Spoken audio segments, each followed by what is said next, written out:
Welcome. Welcome to Vera 7 Strategic Marketing Corporation. Vera 7 is 100% Filipino ownership. It is organized by high-integrity professionals from the network marketing, academe or teaching profession, finance and administration, information technology, direct sales management, nutrition and healthcare, training and development, product management, and research development. Mahilig tayong mag-set ng trend. Siguro doon sa mga nakakakilala sa akin, we were able to set trend with other plan eh. Pero medyo kulang tayo sa experience that time. Maraming itinuro sa atin, yung mga tao, yung mga kumpanya, lalo si Lord tinuruan tayong mabuti. And kay Vera, nakakita natin kailangan mag-set tayo ng bagong trend. Kasi pag trendsetter ka, gagayahin ka. Mas maganda kasi sa history na ginagaya ka kaysa ikaw ang nanggagaya. Now, paano ba nagsimula si Vera? Nung makita natin na ang daming nangangailangan ng hanap buhay, ang daming nangangarap, pero wala silang way para matupad yung pangarap nila, tumayo si Vera. But this time, inayos na natin. Kaya nga, kung titingnan natin, ano bang ibig sabihin ni Vera? No, Vera, nakakita ko yan, pagbuklat ko sa Thesaurus, one time na nagme-meditate tayo, no?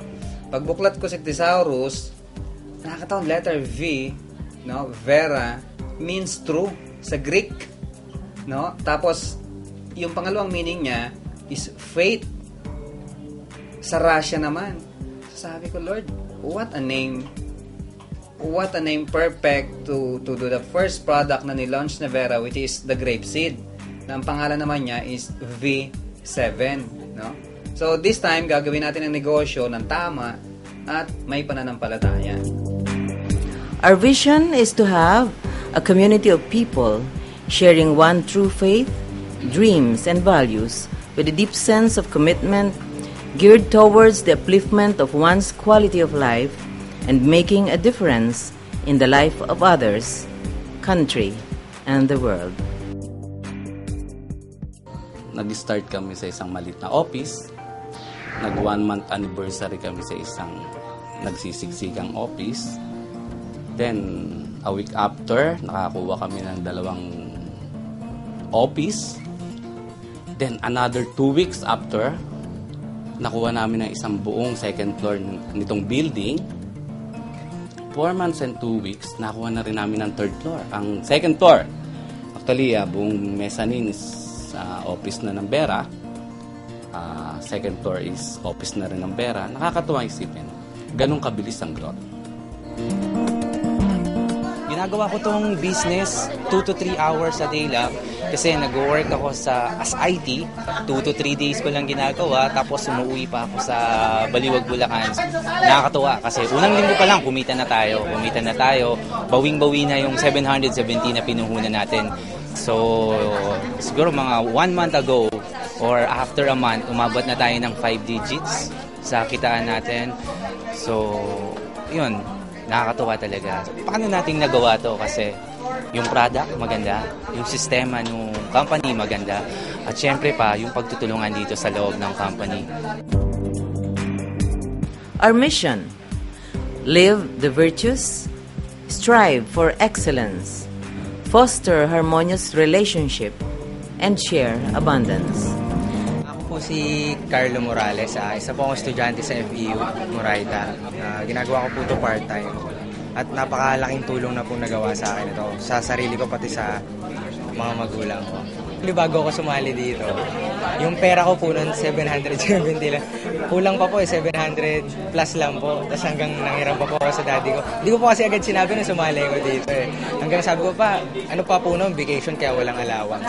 Sinabi ko pa, baka pwede ako makahiram ng kasi sabi ko may pupuntahan lang akong lakad, parang nagdahilan na lang ako. Kasi nga po, yung pinang-join ko dito yung perang nahiram ko ngayon. Tapos nagulat na lang ng daddy ko pag uwi ko may dala na ako maliit na bote. So sa FEU hindi naman po ganun kamahal, hindi rin po ganun siya kamura yung tuition namin. Pero nakakaroon na po ako ng part ko. Nakapagbigay na rin po ako. Yung ano ko po, daddy ko po, ngayon po may sakit pa po siya na ano ka rin po. Tag dito, napapagamit ko po sa kanya yung products, nakakatulong na po, gumaganda po yung pakiramdam niya. Ayun po. Yes, my name is Enzo Mananzan. I'm 27 years old from Quezon City. So I'm an accountant by profession, pero I have been in the multi-level marketing industry for the past 6 years. Actually, Vera 7 is my 5th company already. Pero first time ko na po na nag-network sa isang low-end na company. Kasi ito po yung unang-unang low-end na company na napuntahan ko na high-end ang kitaan, no? So sa ibang company, sabi nila tutulungan daw kayo, pero kailangan maglabas ng 7,000, 5,000, 3,000 pesos. Pero dito, tunay na pagtulong talaga yung ino-offer sa atin ng Vera 7 kasi ang ilalabas mo lang dito 770. Very thankful po ako na discover ko po yung Vera kasi sobrang daming tao po talaga po natin pwede tulungan. Na hindi na po natin kailangan humingi sa kanila napakalaking halaga. Ang kailangan po natin sa kanila, konting halaga lang at yung effort lang po talaga nila at talaga po maaabot nila yung mga pangarap nila po dito.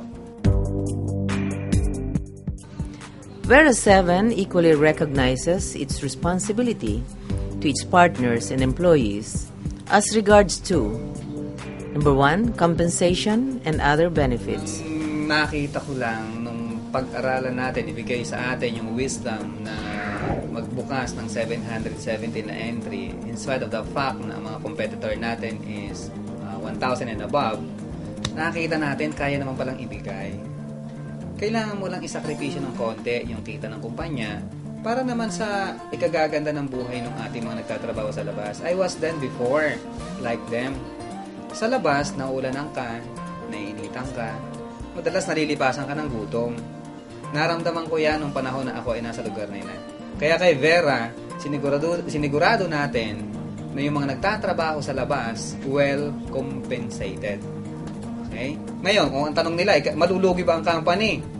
Sa haba po ng experience natin sa negosyo, sa dami ng natutunan natin, hindi po natin ilalabas yan kung malulugi. Number 2, professional development with the help and support of its leaders who conduct the product and marketing presentations daily at the main office in Pasay. Kaya ang mga tao ay nahihikayat na pumunta dito sa Vera 7 ay sapagkat marami kaming mga guidelines na ipinatutupad sa ikabubuti ng patakbo ng opisina, lalong-lalo na sa pagpapabuti ng relasyon sa mga taong nagpupunta rito. Pangalawa, batay dun sa misyon na aming formulate na kailangan ay panatilihin namin ang magandang relasyon sa aming mga distributors, sa mga leaders, at sa mga iba pang tao na aming nakakasalamu. Marketing, moral promotion, ang ginagawa nila, inaayos yung mga paraphernalia sa office, ayos sa office, pag nasa-schedule ng seminars, si sales naman po, ang concern ito, of course, yung mga trabaho naman sa sales. In the provinces, for our centers all over Luzon, Visayas, and Mindanao, NFO or New Franchising Orientation for newly registered members. Na kung saan, Panginoon, ito yung nais mo. Number 3, spiritual formation. To be a witness to our faith needs spiritual nourishment.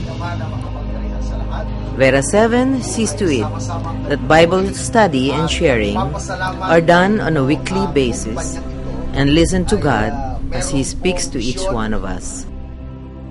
Wala nang naging mas mayaman sa kanya. Okay? Wala na sigurong naging matalino dito sa taong ito. I'm talking about King Solomon, the son of King David. Number 4, bonding activities. This is done to strengthen harmonious relationships with one another. Sa mga katulad po natin, sa mga kasamahan ko sa industriya, we call it the MLM business. Ako po, gusto ko maiparating sa kanila na dapat kalimutan na natin dito ang pagiging greedy, pagiging self-righteous, pagiging mahigpit sa mga tao. Tandaan po natin that our partners are not our employee. So dapat po alam nating tumayo sa dapat nating katayuan, and ako I'm really praying na matuloy po ang Regulatory Commission na itinatayo ng Senado to regulate our industry para siguraduhin naman na ang inegosyo na ang dami-daming kumikita tumagal, no? Makakilala tayo sa buong mundo na ang Pilipino and the Filipino industry, which like our industry, the MLM, pang world quality. I'm inviting you to visit our office. Gusto ko pong makita nyo, masubukan ang aming produkto. Wini-welcome po namin kayo anytime. Feel free to visit our office, to attend our seminar, pag-aralan ng aming mga marketing, para naman po makatulong kami, try our proven products. Welcome po. You're always welcome to there. And of course, sa ating mga partners, sa mga sumusuporta sa ating kumpanya, sa Vera 7 Strategic Corporation, maraming salamat at patuloy po akong humihingi ng inyong patuloy na suporta. Of course, ang company po, laging andito to support kung ano man po yung kailangan ninyo in terms of product, in terms of our program, in terms of our training. Yan po yung haligi ng ating kumpanya. No? Dire-diretso po ang training natin, lahat ng kailangan nyo matutunan para ma-aware kayo, paano protection ng health ninyo, paano i-manage ang pera nyo, dyan kami magko-concentrate. We will train you how to manage your money kung meron ka na. No? At kung wala pa, papaano ka naman magkakaroon ng pera sa tama at walang nasasaktang tao. Teaching and reaching people's life for a brighter tomorrow. Vera